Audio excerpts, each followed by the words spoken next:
Belajar dari heboh Paris Fashion Show, jangan ngibul kalau promosi produk. Sejumlah produk asal Indonesia tampil di Paris Fashion Show. Produk asal Indonesia disebut tampil dalam gelaran Paris Fashion Week 2022, namun kenyataannya tidak begitu. Menteri Pariwisata dan Ekonomi Kreatif atau Menparekraf, Sandiaga Uno dalam sebuah konferensi pers menyatakan bahwa Gcraft Paris Fashion Show daring Paris Fashion Week 2022. Ini artinya influencer, artis, dan produk yang berangkat ke Paris dalam acara Paris Fashion Show. Namun, dari penelusuran ada beberapa produk yang terang-terangan menyebut jika mereka akan tampil di Paris Fashion Week. Seperti geprek Bensu mengunggah video dengan tulisan Paris Fashion Week 2022 dan hashtag Bensu pedaskan Paris.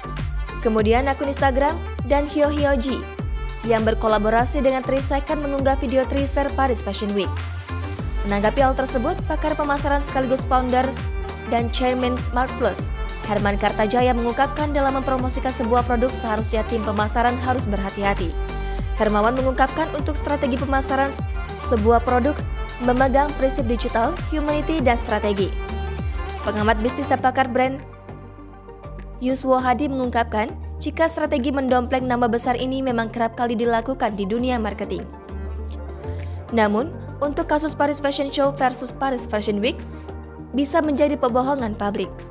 Menurut Yuswo Hadi, sebaiknya produk asal Indonesia tak lagi menggunakan strategi seperti itu dan lebih baik jujur jika memang pergi ke luar negeri dan berada dalam acara yang sebenarnya. Sebagai pebisnis dan pemilik produk, sebaiknya memahami proses panjang dari merek-merek yang sudah ada lebih dulu, sehingga produk akan terlihat profesional dan memiliki etika yang baik.